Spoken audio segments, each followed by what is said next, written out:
Okay,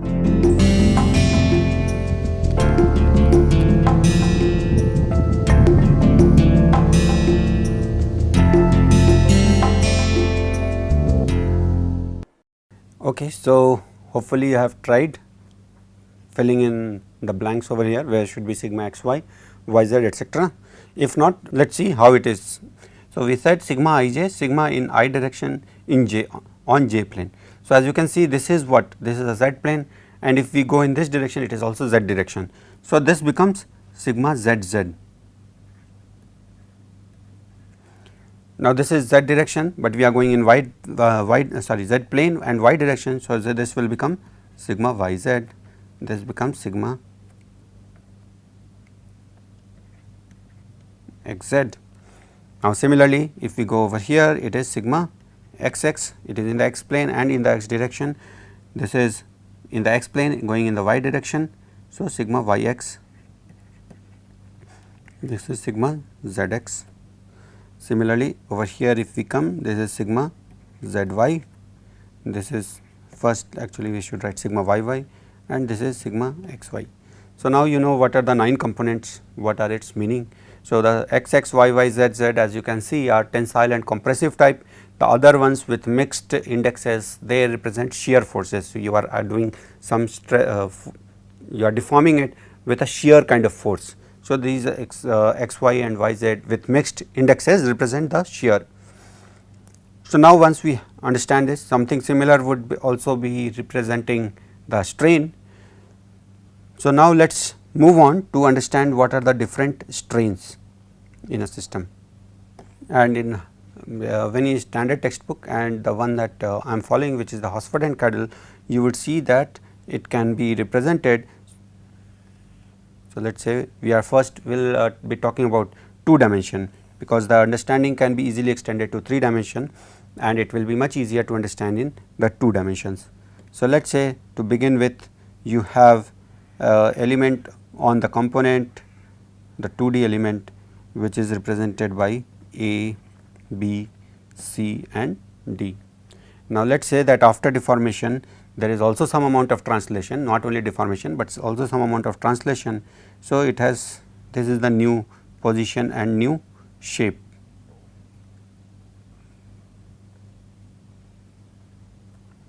So, now you have A prime, B prime, C prime and D prime,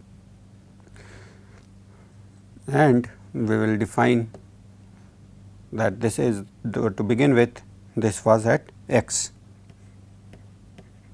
and to begin with this was at y. Let us say it is the size of this is a small element.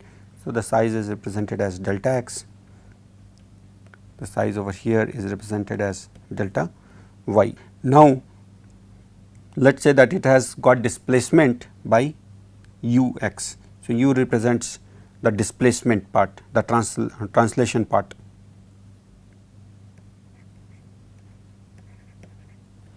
U x. So, this part has A has moved from here to here by u x. So, how much has D to whatever is parallel to this moved onto? First, our first hunch would be to say that this should also have moved by u x, but then you have to realize that there may also be, this is not only translation, but there is also translation and deformation. So, in as a general case, let us say that there is a elongation. You can, if it is getting condensed, we can assume it is negative elongation. So, as a general case, let us say it is elongation. So, there will be some elongation, and therefore, this length can be represented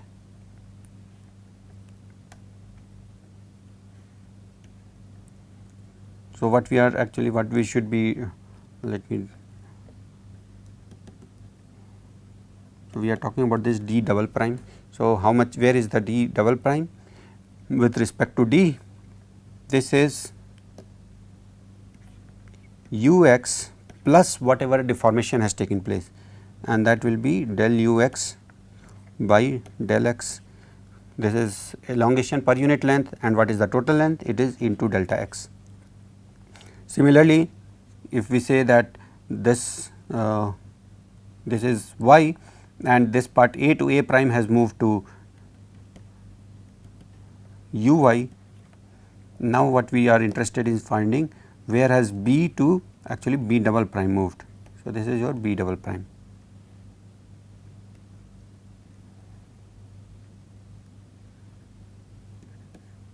So, here also the first hunch would be that it has moved only uy, but you know that there is also some deformation, and the deformation per unit length is can be given by del uy del y, and the total length is delta y. So, this will become del uy by del y times delta y. Now, let us also represent for the shear part, let us say that this is equal to d and this part is equal to b. So, now we are in a position to describe or define the different strains. So, coming back to how would you define EXX or linear strain along x, it will be simply A prime d double prime minus AD by AD. Now, going over here you would realize what is A prime d double prime, this is this length plus this length. So, first let us write this part which is ux plus del ux by del x delta x, plus we need to add this particular part which is nothing but delta x minus ux. So, this is delta x minus ux, this part is whole A prime d double prime.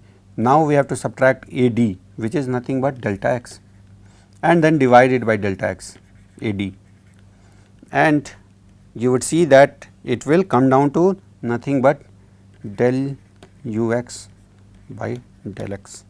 So, EXX is equal to del ux by del x, and once we know EXX we can similarly define EYY EZZ. Now, let us before we go to that part, let us look at how will the shear component look like, and we want to stay with the drawing. So, I will delete this part. So, first we will get the shear strain and then the uniform strain. So, gamma xy is nothing but we are talking about xy. So, b by delta y which is over particular length. So, this is the transformation or the, so this is the deformation b in the x direction along on the y plane which is the AB. So, with this will be defined as b by delta y, and therefore, what you would see is that this will come to del ux by del y. So, we have not described b, but this is what b will come out to be into delta y, and we have to divide it by delta y. So, gamma xy is equal to nothing but del ux by del y, and similarly you would see that gamma yx would turn out to be nothing but del uy by del x, and therefore, Exy which is defined as 1 by 2 gamma xy plus gamma yx would become 1 by 2 del ux by del y plus del uy by del x. So, now we have shown the derivation for a linear elongation xx which can be extended to yy and zz. We do not have a zz, but if it had a 3-dimensional component it can be extended to that, and the shear deformation and the uniform shear deformation Exy. And therefore, let me write it all together at one place. So, we can come back to it when needed. Exx is equal to del ux by del x, Eyy is equal to del uy by del y, and Ezz is equal to del uz by del z.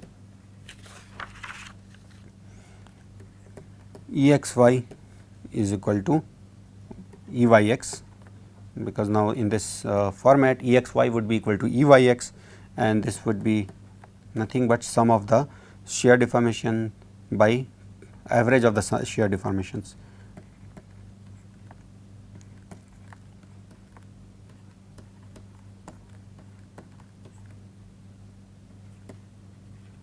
Similarly,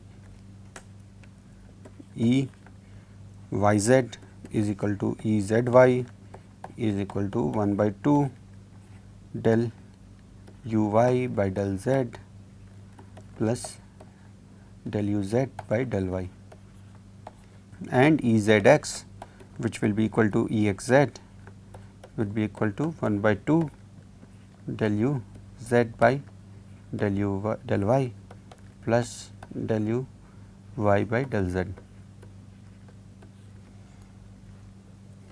So, when we write in this format, we know that Exy will be equal to Eyx in the matrix, Eyz will be equal to Ezx in the strain matrix, and so on. And when you define it in this format, you would also realize that we have automatically taken or gotten rid of the translation component. It will not show as a strain. So, if you say that your delta L has moved from over here to here, or a particular length has moved from here to here, then there is no strain. If you go by this definition, you would see that has already been excluded. If you have the strains like this, then you can also get the hydrostatic deformation.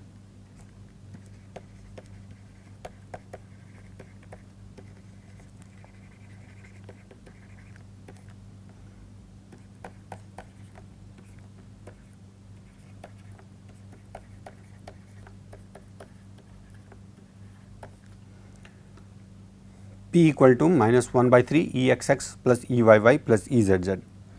Now, using this is again fundamentals of solid mechanics. If you are given G equal to shear modulus lambda is equal to Lames constant, we are not deriving these, we are just going through briefly so that we can then apply all these for our purpose. So, let us say these are given, then from Hooke's law for isotropic materials,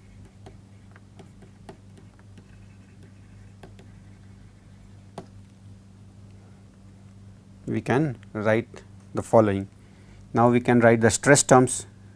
So, sigma ij is equal to 2g Eij plus lambda kk delta ij, where delta ij is the delta function. When I is equal to j, it is 1, when I is not equal to j, it is equal to 0. Therefore, sigma xx is equal to 2g Exx, and as you can see that over here xx is same I equal to j, therefore, you will continue, and therefore, we will have lambda, okay, and here there was a term E kk. So, we will have the term lambda E xx plus Eyy plus Ezz. Similarly, you will have lambda yy equal to 2g Ey plus lambda Exx. In all these, you can see that I is equal to j, therefore, delta ij is equal to 1, and therefore, we are getting these components. And very soon we will see in one particular case, not one, but where this is not equal, I is not equal to j, that all those components will disappear.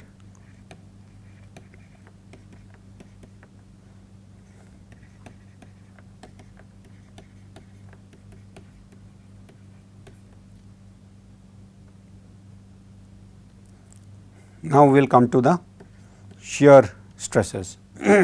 So, what we have looked at over here are the normal stresses xx, yy, zz. Now, when we get to shear stresses x is equal x and y, so you can see x and y are I is not equal to j, and therefore, delta will be equal to 0, and therefore, what you will end up with is 2g Exy, sigma yz is equal to 2g Eyz, sigma zx is equal to 2g Ezx, where the other components, these are all other components are 0.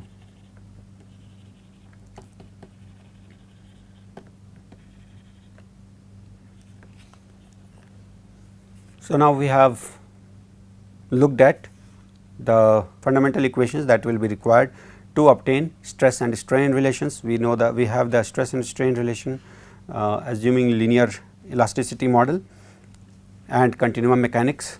So, with that we are now in a position to look at one particular example, and what we will start with a screw dislocation. So, we know the basic relations. We know the basic relations stress strain, and we will apply it to find how the form of the strain for screw dislocation should look like. So, let us first draw what a screw dislocation would look like.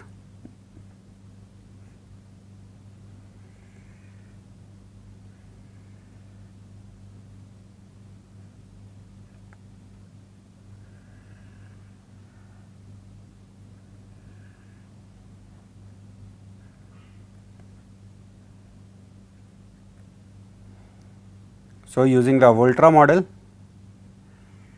we have a hollow cylinder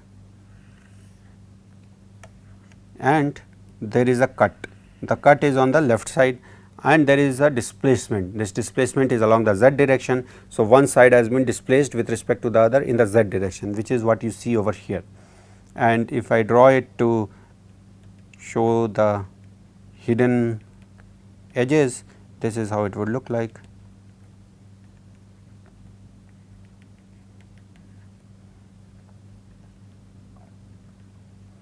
So, this edge ends over here and there is this displacement. Now, if you remember from our understanding of the screw dislocation, no matter how far you go, the displacement between the two sides would remain constant, and what is that constant distance? That is equal to B. If you remember, this will, so this does not have anything to do with what is the radius you are taking. You can take whatever radius you want, but this displacement, and we are assuming that we are far away from the core. So, if we are so let us say this is the dislocation line, since we are talking about a screw dislocation. So, this is the line vector and also the core of the dislocation, and no matter how far you are, you will have a displacement equal to B. And let us say this radius that we are talking about is R, and since this is a hollow cylinder, let us assume that this thickness is very, very small. So, now next what we need to do here is we will spread this, assuming that this is a cut cylinder and it is a very thin cylinder, we are in a position something like a paper. So, you can assume it is a paper and we will open it. So, how would it look like?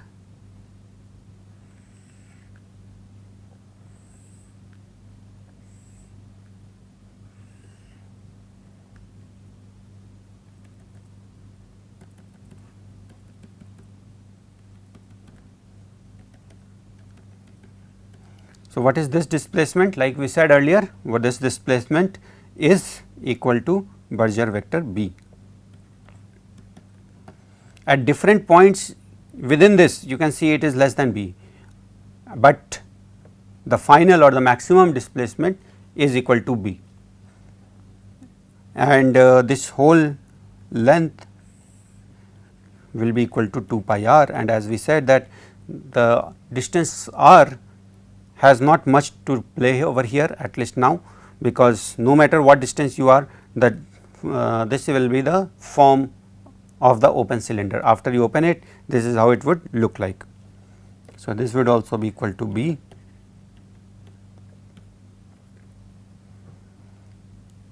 And now let us say that we have some axis and we will align the axis along one of the cut. So, let us say the x is oriented or is aligned with the direction where there was a cut. So, this is x and this is y. So, now let us say I am talking about some particular plane on this cylinder which is at an angle theta. So, this is our x, this is our y, and I am going some angle theta with respect to x. So, if we talk about that theta, then in terms of length this will be equal to theta r, assuming theta is given in radians.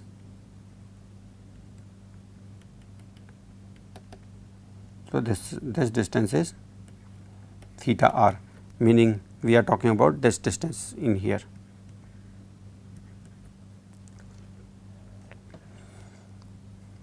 Now, let us try to define what will be the ux, uy and uz over here, then we will be in a position to describe the strains. So, what is ux over here? What is uy over here? So, x is in this direction, y is in this direction. Has any displacement taken along x direction? No. So, ux is equal to 0.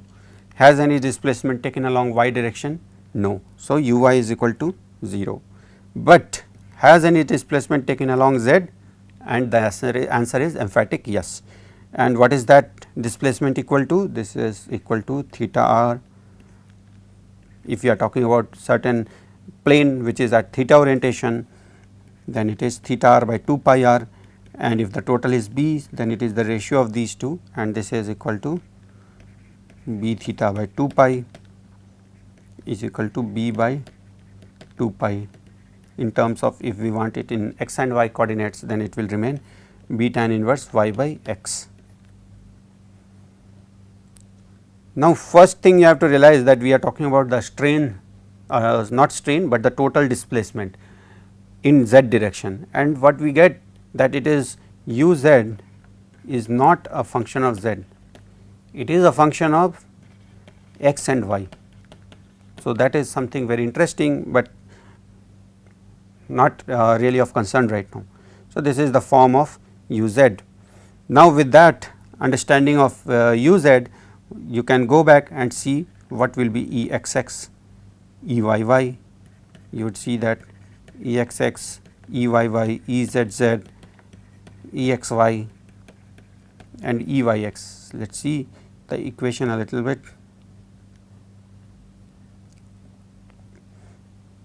So, we have the Exx, Eyy, Ezz. What do you see? It is talking in terms of ux, uy, and this is talking in terms of del uz, but with respect to del z, but we know that there is no z component. So, all these will turn out to be 0. Now, similarly, when we go to xy, then we have del ux by del y, we have plus del uy by del x, and Eyz. Eyz is the only component where we would see that there is a non-zero component, and therefore, all other elements over here, which is Exx, Eyy, Ezz, Exy and Eyx, they turn out to be 0. The only non-zero components are Exz equal to Ezx, which is equal to 1 by 2 del uz by del x. In the Exy and Eyx, you need del ux, del uy, and all those are 0. So, those are also 0. These 3 already we have seen equal to 0.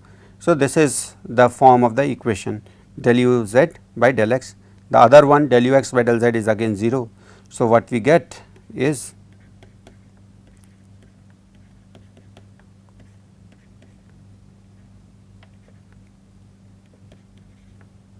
we are differentiating using the chain rule. So, we have first differentiated assuming y by x as one component, and then we differentiate y by x with respect to x, and we get y by minus x square, and therefore, this will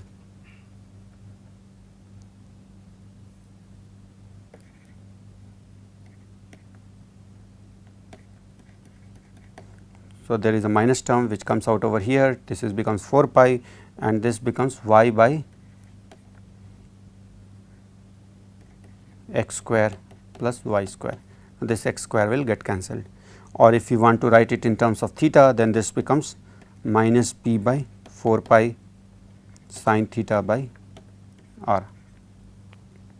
So, this is the Exz component. Similarly, you will have the Eyz component, which will be equal to Ezi. So, here also we have only del uz available, the z del ux is 0. So, this is del uz with respect to del y, and therefore,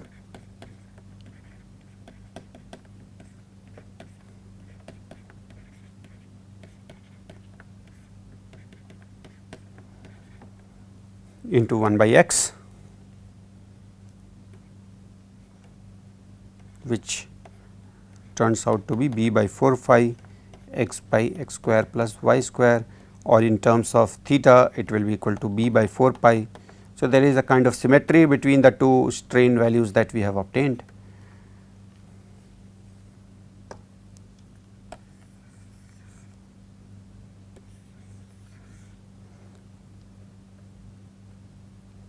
So, these are the xz and the yz relations.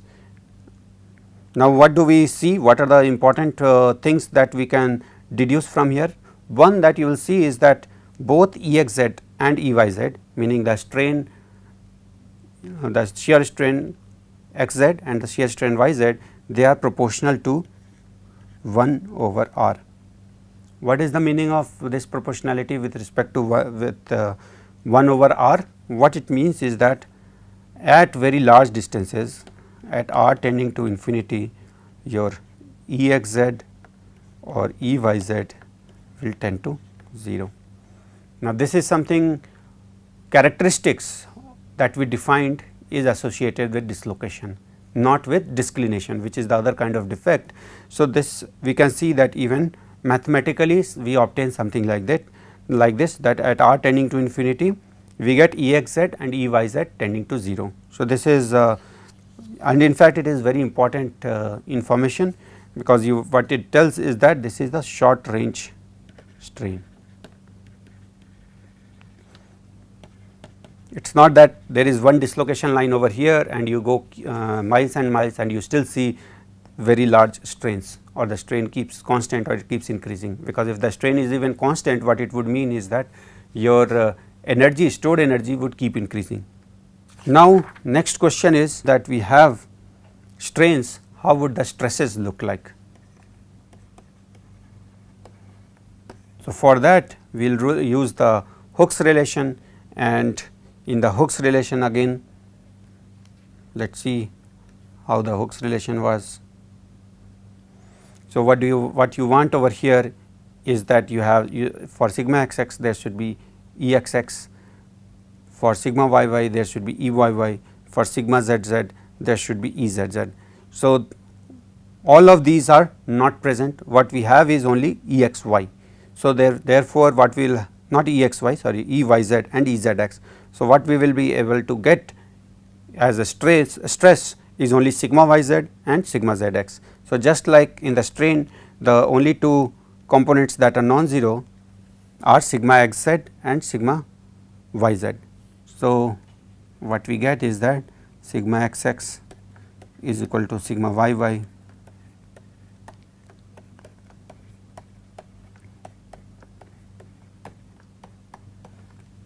is all, these are all 0. Sigma xz, which is equal to sigma zx, using the Hooke's law we can write it like this, minus Gb by 2 pi into y by, and again if you want to write it in theta,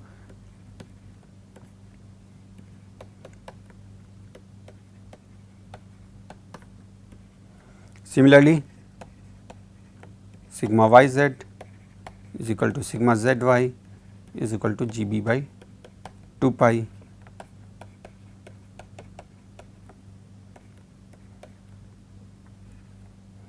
or we can write it as Gb by 2 pi cos theta by r. So, we have the relation for stresses, and as you see that we have only 2 components, or in fact 4 components if we look in the matrix form. So, we will look at the matrix form in the next class. In the meantime, you try to guess what are the elements in this 9 components which are non-zero and where do they lie. Similarly, you draw the matrix for the strain component. So, this is sigma tensor, this is strain tensor. So, go back and try to write down, fill in this box, and we will meet you in the next class. Thanks.